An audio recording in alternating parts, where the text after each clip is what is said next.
નમસ્કાર દોસ્તો, આમ તો આપ મને ઓળખો છો, ક્યાંક પત્રકાર તરીકે, ક્યાંક સાઈ ગ્રુપના કરતા હર્તા તરીકે, અથવા તો ક્યાંક એક બોલકા વ્યક્તિ તરીકે. નવસારીએ મને બહુ આપ્યું છે.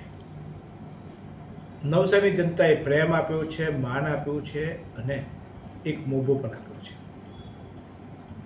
આજે મારો જન્મદિવસ છે, 52. પણ 50મા જન્મદિવસે મેં એવું નક્કી કર્યું હતું કે હું હવે નિવૃત્ત થઈશ, સક્રિય પત્રકારિતામાંથી હું નિવૃત્ત થઈ. 2 વર્ષમાં ધીમે ધીમે મેં એ પત્રકારિતાને થોડીક ઓછી કરવાનો પ્રયાસ કર્યો, પરંતુ કેટલાક મિત્રોનું કહેવું છે કે જીતુભાઈ કંઈક નવું કરવું જોઈએ. તો આ 52મા જન્મદિવસે હું એવું વિચારું છું કે મારે 3 વાત કરવી જોઈએ, અને એ 3 વાતમાં એક વાત હશે સારી, સમાજની સારી બાબતોને લોકો સુધી પહોંચાડવી જોઈએ. બીજી વાત સીધી વાત હશે અને ત્રીજી સાચી વાત હશે. આ 3 તબક્કાઓમાં મારે વાતો કરવી છે. સમાજની દરેક બાબતો, દરેક પાસાઓને તમારા સુધી મોકલવા છે, પહોંચાડવા છે, પણ એનો માધ્યમ હું બનવાનો છું. તો મેં વિચાર્યું કે એ શરૂઆત મારે જાતથી જ કરવી. મારી જાતના પણ 3 પાસાઓ છે અને એ 3 પાસાઓની વાત કરું તો શરૂઆત કરું મારી સારી વાતથી. તો એક સામાન્ય પરિવારનો દીકરો પત્રકાર બન્યો. પત્રકારત્વની પાપા પગલી ભરી ત્યારથી તે પત્રકારત્વમાં એક તંત્રી સુધી પહોંચ્યો. ત્યાં સુધી સમાજે મને બહુ સારો સહયોગ આપ્યો. મેં પણ પત્રકારિતા કરવાની કોશિશ કરી.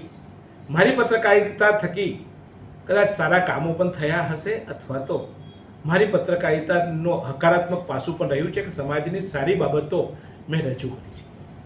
મારી પત્રકારિતા થકી અનેકની સમસ્યાઓ દૂર થઈ છે, કોઈના વ્યક્તિગત પ્રશ્નો પણ હલ થયા છે, મારા એક ફોનથી કદાચ કામ પણ થયા છે. એટલે હું મારી જાતને કદાચ એમ કહું કે સફળ પત્રકાર થવામાં થોડો સારો રહ્યો છું. મારું ખરાબ પાસું કરતાં પત્રકારિતાનું સારું પાસું થોડુંક રહ્યું છે અને સમાજે મને અપનાવ્યો છે. હું જેવો છું એવો સમાજે મને અપનાવ્યો, માન આપ્યું, મોભો આપ્યો અને પ્રતિષ્ઠા પણ આપી છે. તો આ રીતે એક મારી સારી બાબત એ છે કે મેં સારું પત્રકારિતા કરવાની કોશિશ કરી અને એ પત્રકારિતાને સમાજે અપનાવી. મારા થકી ક્યાંક સમાજના દૂષણો દૂર થયા, સમાજની સમસ્યાઓનો હલ થયું, અથવા તો કોઈ વ્યક્તિને હું મદદરૂપ થઈ શક્યો છું. સાથે સાથે મારી ઇવેન્ટો થકી કેટલાય કલાકારોને મેં પ્રોત્સાહન પણ આપી ચૂક્યો છું અને કેટલાય પત્રકારો થકી એક ઇવેન્ટ કરવામાં મને સફળતા પણ મળી છે. અને સાઈ ગ્રુપ નવરાત્રિ હોય, 26મી જાન્યુઆરી, 15મી ઓગસ્ટ હોય કે સાઈ ગ્રુપની સિંગિંગ કોમ્પિટિશન હોય, મેં એવું લાગે છે કે મેં સારું પાસું, સારું કામ કર્યું છે.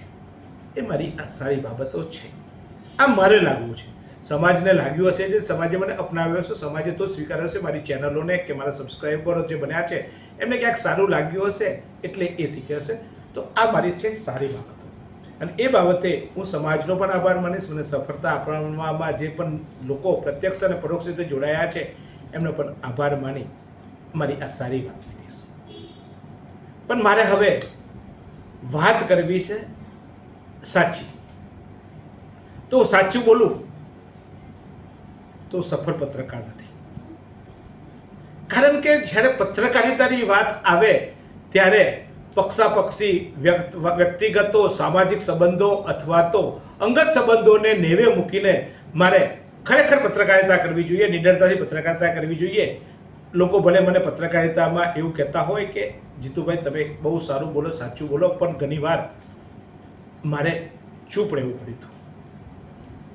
એટલે હું મારી જાતને પત્રકાર નહીં, પરંતુ એમ કહીશ કે હું મીડિયા કર્મી છું, અથવા તો એક મીડિયા સાથે, પત્રકારિતા ક્ષેત્ર સાથે જોડાયેલો વ્યક્તિ છું. પણ સફળ પત્રકારત્વ અથવા તો સાચો પત્રકારત્વ કદાચ નથી જ રહ્યો. મને કોકે જાહેરાત આપી હશે, મને કોકે માન સન્માન આપ્યું હશે, અથવા તો પ્રેમ, અથવા તો એક એ રીતે સાચવી લીધો હશે કે હું એ એ સમાચાર સામે આંખ આડી કાન કરી ચૂક્યો છું. એ સમાચારો પ્રસિદ્ધ નથી કરી શક્યો, અથવા તો એ સમાચારોને મેં છાવર્યા છે. અને એવા વ્યક્તિઓને કદાચ, હા, મેં પૈસા લઈને પત્રકારિતા નથી કરી, પણ કોઈકે મને પ્રેમથી સાચવ્યો હોય, કોઈ જાહેરાત આપી હોય, અથવા તો બીજી રીતે મને કદાચ કર્યું હોય, તો એ ખોટું તો છે જ, મેં કર્યું જ છે. કારણ કે જાહેરાત આપી એ એક રીતે મને આર્થિક લાભ કર્યો, પણ પત્રકારિતામાં ટકવા માટે મારે ક્યાંક જાહેરાત પણ લેવી પડી, અને ક્યાંક કોઈ જાહેરાત આપી હોય તો એના સમાચારને મારે સોફ્ટથી મેં રજૂ કર્યા હશે. એ જ રીતે મેં સારું કામ કરવા માટે, માની લો કે મેં નવરાત્રિ કરું છું, અથવા તો મેં કોઈ કાર્યક્રમ કરું છું, સાંસ્કૃતિક કાર્યક્રમ કરું છું, ત્યારે મને કોઈ સ્પોન્સરશિપ આપી હશે, પૈસા આપ્યા હશે, ત્યારે એવા વ્યક્તિઓની સામે મેં આંખ આડા કાન કર્યા હશે. કદાચ એમને કંઈક ખોટું કર્યું હોય તો મેં મારા પત્રકારિતામાં મેં સાચી રીતે એ વાત રજૂ નહીં કરી હોય, અથવા તો એ વાતને મેં કદાચ ઇગ્નોર કરી હશે. લોકો સુધી એ વાત પહોંચાડવામાં મેં ચોક્કસ પાછી પાની કરી હશે. એ મારે સ્વીકારવું જોઈએ કે એ સાચા પત્રકારત્વમાં આ ના આવવું જોઈએ. પણ આ મેં ક્યાંક પત્રકારત્વમાં કોઈની શરમ, હા, હું વેચાયો નથી એ ચોક્કસ છે, પણ કોકની શરમ લાગી હશે, કોકના અંશ લાગ્યા હશે, અને એને કારણે મેં ક્યાંક પત્રકારત્વમાં મોં ફેરવ્યું હશે.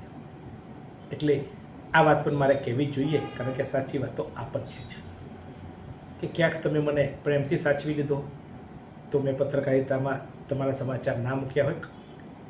જે સમાચારથી કોઈ વ્યક્તિને ચોક્કસ નુકસાન થાય એવા સમાચારો મેં કદાચ નહીં છાપ્યા હોય કે નહીં પ્રકાશિત કર્યા હોય, પણ એ પત્રકારિતામાં તો મેં મારા કર્મને તો ચૂક્યો જ કહેવાય, એ મારે સ્વીકારવું જોઈએ. અને આના થકી મેં સમાજને કોઈને નુકસાન તો કદાચ નહીં જ કર્યું હોય, પણ એક રીતે નુકસાન તો છે જ કે પત્રકારિતામાં મેં એ મારો ધર્મને હું ચૂક્યો છું. તો આ મારી સાચી વાત છે. અનેક કિસ્સાઓ કહી શકું એમ છું, પણ એ કિસ્સાઓમાં નહીં જઈએ, કારણ કે પત્રકારિતાને ટકવા માટે ક્યાંક, પત્રકાર તરીકે ટકવા માટે ક્યાંક મારે સંબંધો સાચવવા પડે છે. અને ચોક્કસ એ બાબતે મને કાયમ ડંખે છે. મને ઘણીવાર ઊંઘ નથી આવતી કે યાર આ સમાચાર મારાથી લેવાતા હતા, પરંતુ આ વ્યક્તિ હતો એટલે મેં આજે સમાચાર નહીં છાપ્યા, પણ મેં મારી પત્રકારિતામાં તો ક્યાંક ચૂક્યો છું. પણ આજે આ સાચી વાત કરીને હું મારી જાતને સ્વીકારું છું. બહુ ઉદાહરણો છે, અનેક જગ્યાઓ હશે, અનેક કિસ્સાઓ હશે ત્યાં જ્યાં અમે સમાચાર નહીં છાપ્યા હોય, અથવા તો એ સમાચાર પર મેં ધ્યાન નહીં આપ્યું હોય. એ જાણે જોઈને અજાણતા કરવા બદલ આજે સમાજની માફી પણ માગું છું કે હું પત્રકાર છું એવું કહેતા પહેલાં મારે કહેવું જોઈએ કે પત્રકારિતાનો ધર્મમાં ક્યાંક મેં થોડીક નજરઅંદાજો બદલ્યા છે, થોડીક ચૂક કરી છે. અને હવે મારે વાત કરવી છે સીધી કે પત્રકારિતા કરવા માટે, સમાજના માટે અમે ઝઝૂમતા હોઈએ, લડતા હોઈએ છીએ, અમે ક્યાંક ઝઘડતા હોઈએ છીએ, દુશ્મનીઓ લેતા હોઈએ છીએ. તંત્ર સામે સમાચારો બનાવીએ, કોઈ વ્યક્તિ સામે સમાચારો બનાવીએ, કોઈક એવા વ્યક્તિ હોય કે જે આર્થિક રીતે સદ્ધર હોય એની સામે સમાચારો બનાવીએ, અથવા તો કોઈ રાજકીય અથવા તો કોઈ ઉચ્ચ અધિકારીઓ સામે સમાચાર બતાવીએ, ત્યારે લોકોને ડંખે છે. અમે સારી વાતો કરીએ, મીઠું મીઠું બોલીએ તો બધાને ગમે છે, પણ ક્યાંક કડક પત્રકારિતા કરીએ છીએ ત્યારે અમને ચોક્કસ લોકો નડે છે, અને એ નડવાને લીધે અમે ડરીએ છીએ, અમને ડરાવવામાં આવે છે, અમને અમારાથી સાથે મોઢું ફેરવવામાં આવે છે. હું તમને એક ઉદાહરણ આપું છું સાચી વાતમાં. અત્યારે શહેરના અગ્રણી પ્રેમચંદભાઈ લાલવાની મારા મિત્ર છે, મારા સ્નેહી છે, મારા વડીલ છે. પ્રેમચંદભાઈના ત્યાં કદાચ મારી આવન જાવન પણ હતી, અને મારા અંદર સંબંધો પણ રહ્યા છે કે અમે એક સુખ દુઃખની વાતો પણ કરતા. પ્રેમચંદભાઈએ મને કદાચ મારા પેપર ચલાવવા માટે અત્યાર સુધી મેં આંકડો ગણી લીધો હતો તો 1,08,000 રૂપિયા મારા આ 22 વર્ષની પત્રકારિતામાં મને જાહેરાત સ્વરૂપે ક્યાંક આર્થિક સહયોગ તરીકે મને આપ્યા પણ છે. અને એટલે પ્રેમચંદભાઈની કોઈ વાત આવે તો અમે લોકો સાચવતા હતા. પરંતુ હમણાં જ પ્રેમચંદભાઈના પરિવારમાં લગ્ન હતા, લાલણી પરિવારમાં લગ્ન હતા, અને બિહાર ફાર્મમાં 20 મિનિટ સુધી રસ્તો બંધ કરી ટ્રાફિક જામ કરીને એ ફટાકડા ફોડવામાં આવ્યા. તમારા જેવા દર્શકોએ મને ફોન કરીને મેં વિડીયો બનાવીને મોકલ્યા કે જીતુભાઈ આ તો કેવું 2-5 મિનિટ તો સમજ્યા 20-20 મિનિટ સુધી મેં ટ્રાફિકમાં અટવાયા અને ત્યારબાદ આ ફટાકડા ફોડ્યા અને રસ્તા બંધ થયા અને પછી આ ટ્રાફિક ખોલ્યો. તો એ દરમિયાન અનેક લોકોને મુશ્કેલી પડી.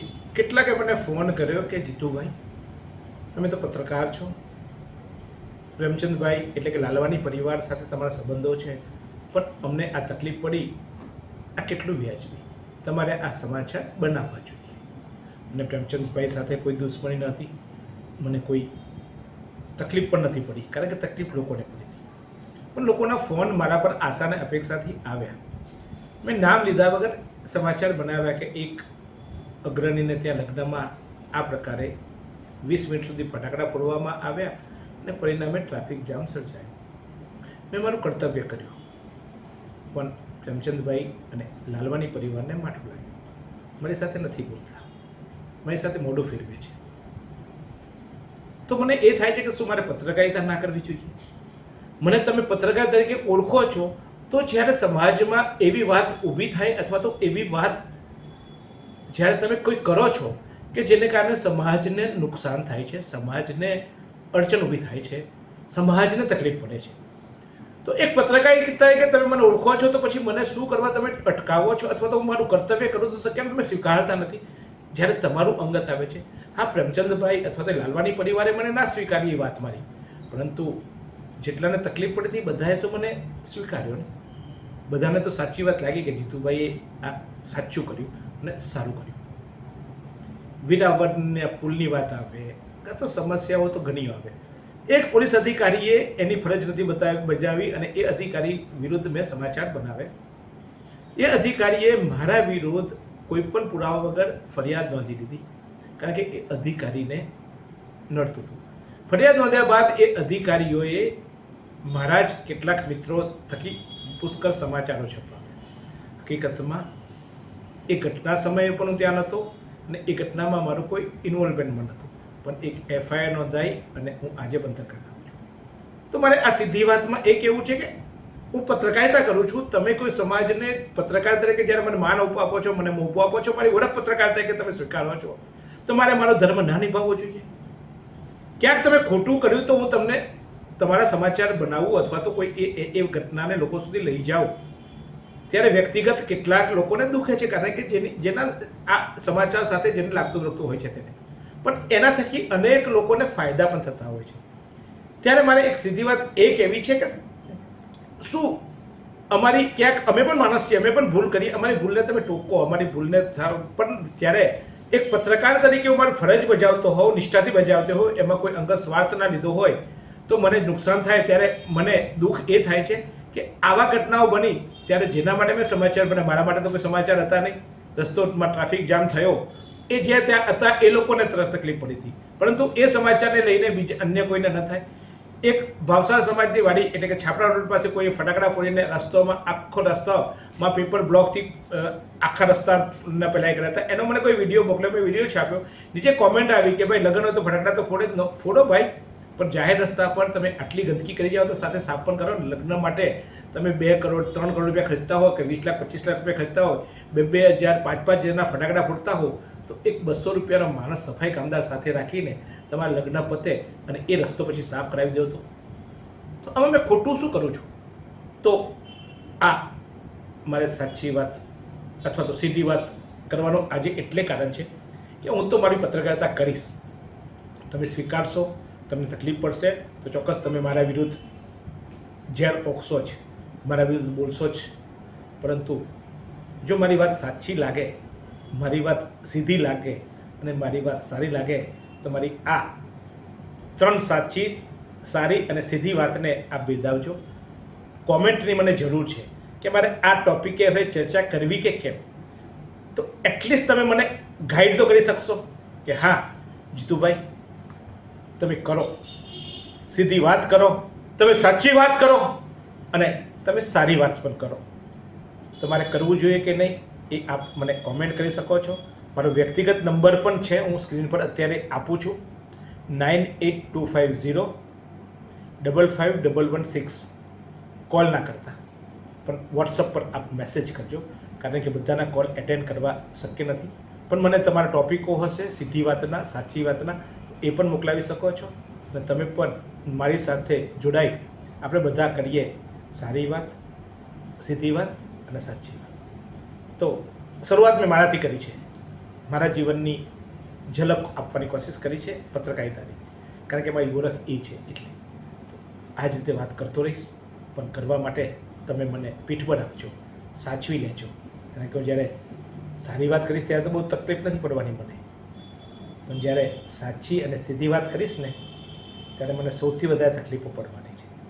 પણ મને તમારા પર ભરોસો છે. ક્યાંક હોઈ શકે આમાં તમારી પણ સીધી વાત આવી શકે, તમારી પણ સાચી વાત આવી શકે, પણ સ્વીકારજો અને મને અપનાવજો. અત્યાર સુધી સાથ આપ્યો છે, હવે તમારા સાથની જરૂર છે.